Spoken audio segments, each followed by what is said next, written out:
ರಾಜ್ಯದಲ್ಲಿ ಹೂಡಿಕೆ ಮಾಡುವ ಸಂಸ್ಥೆಗಳಿಗೆ ಸಚಿವರಾಗಿರುವಂತಹ ಸಂತೋಷ್ ಲಾಡ್ ಸಾಕಷ್ಟು ಭರವಸೆಗಳನ್ನು ಕೊಟ್ಟಿದ್ದಾರೆ. ರಾಜ್ಯ ಸರ್ಕಾರದಿಂದ ಎಲ್ಲಾ ನೆರವನ್ನು ಕೂಡ ಕೊಡ್ತೀವಿ ಅನ್ನುವುದಾಗಿ ಅವರು ಹೇಳಿಕೆಯನ್ನ ಕೊಟ್ಟಿದ್ದಾರೆ. ಇಂಡೋ ಯುರೋಪಿಯನ್ ಹೂಡಿಕೆ ಸಮ್ಮೇಳನ ಬ್ರಿಟನ್ನ ಹೌಸ್ ಆಫ್ ಲಾರ್ಡ್ಸ್ನಲ್ಲಿ ಈ ಸಮಿಟ್ ನಡೆಯಿತು. ರಾಜ್ಯದಲ್ಲಿ ಹೂಡಿಕೆಗೆ ಸಚಿವರಾಗಿರುವಂತಹ ಸಂತೋಷ್ ಲಾಡ್ ಆಹ್ವಾನವನ್ನು ಕೊಟ್ಟಿದ್ದಾರೆ. ಹೂಡಿಕೆ ಮಾಡುವ ಕಂಪನಿಗಳಿಗೆ ಎಲ್ಲಾ ನೆರವಿನ ಭರವಸೆಯನ್ನು ಕೂಡ ಇದೇ ವೇಳೆ ಅವರು ನೀಡಿದ್ದಾರೆ. ಗ್ಯಾರಂಟಿ ಯೋಜನೆಗಳ ಬಗ್ಗೆ ಗಮನವನ್ನು ಸೆಳೆದರು ಸಚಿವರಾಗಿರುವಂತಹ ಸಂತೋಷ್ ಲಾಡ್.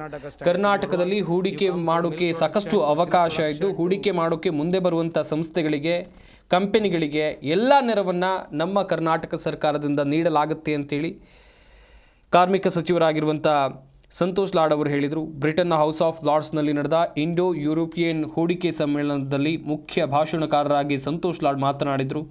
ಕರ್ನಾಟಕ ಹಾಗೆಯೇ ಬೆಂಗಳೂರಿನಲ್ಲಿ ಹೂಡಿಕೆ ಮಾಡೋಕ್ಕೆ ಮತ್ತು ಉದ್ಯಮ ವಿಸ್ತರಣೆ ಮಾಡೋಕ್ಕೆ ಸಾಕಷ್ಟು ಅವಕಾಶಗಳಿವೆ. ಎಲ್ಲ ರೀತಿಯಲ್ಲಿ ನಮ್ಮ ರಾಜ್ಯ ಸರ್ಕಾರ ಹೂಡಿಕೆದಾರರಿಗೆ ನೆರವನ್ನು ಒದಗಿಸುತ್ತೆ. ಕೃಷಿ, ಉದ್ದಿಮೆ ಹೀಗೆ ಹಲವು ರಂಗದಲ್ಲಿ ಹೂಡಿಕೆ ಮಾಡಬಹುದು. ಬೆಂಗಳೂರು ಮಾಹಿತಿ ತಂತ್ರಜ್ಞಾನದಲ್ಲೇ ದೇಶದಲ್ಲೇ ಮುಂಚೂಣಿಯಲ್ಲಿದೆ. ಕರ್ನಾಟಕದ GDP ದೇಶದಲ್ಲೇ ಮೊದಲ ಸ್ಥಾನದಲ್ಲಿದೆ ಅಂತ ಹೇಳಿದರು. ಇದೇ ವೇಳೆ ಕರ್ನಾಟಕದಲ್ಲಿ ಮುಖ್ಯಮಂತ್ರಿ ಸಿದ್ದರಾಮಯ್ಯ ನೇತೃತ್ವದ ಸರ್ಕಾರವು ಅಧಿಕಾರಕ್ಕೆ ಬಂದ ನಂತರ ಜಾರಿ ಮಾಡಿದ ಪಂಚ ಗ್ಯಾರಂಟಿಗಳ ಬಗ್ಗೆ ವಿವರಣೆಯನ್ನು ಸಚಿವರು ಕೊಟ್ಟರು. We stand, Karnataka stands in IT number 1 in whole of India. In GDP, Karnataka stands number 1. You come from milk production to silk production to solar production. We are one of the number 1 in the country, the second in the country, and we have got the Asia's biggest solar plant, and we are doing around about 8,000 megawatts of power today.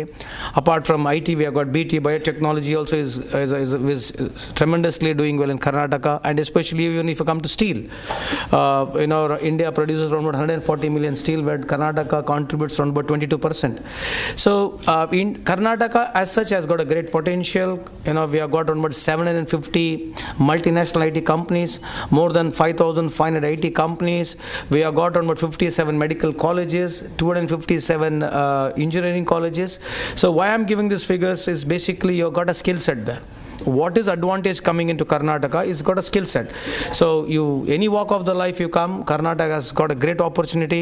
We stand, Karnataka stands in IT number 1 in whole of India. In GDP, Karnataka stands number 1. You come from milk production to silk production to solar production. We are one of the number 1 in the country, the second in the country, and we have got the Asia's biggest solar plant, and we are doing around about 8,000 megawatts of power today.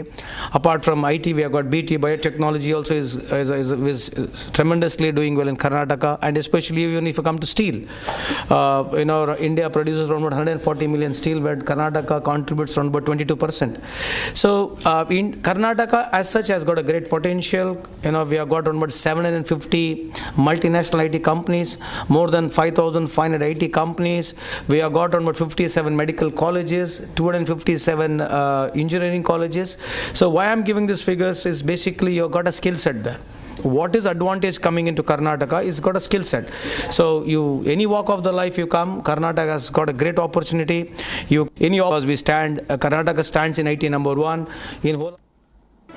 Zee Kannada News ಈಗ ನಿಮ್ಮ ಮನೆಯಲ್ಲೇ ನೋಡಿ.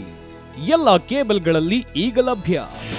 ನಿಮ್ಮ ನೆಚ್ಚಿನ Zee Kannada news ಈಗ ಸನ್ direct ನಲ್ಲಿ number 292, Tata play number 1664, Jio TV number 1334, NXT digital number 30, in cable number 30, city networks 51, U digital number 162, GTPL number 17, Rockline telecommunications number 42, Shri Basaveshwara cable number 168, rural cable network 60, Vinayaka digital 57, Abhishek cable 821, city channel 53, Siddeshwara cable network 57, V4 digital Infotech 628, Surya digital networks 53, Gajanan digital number 836, Malnad Infotech Private Limited number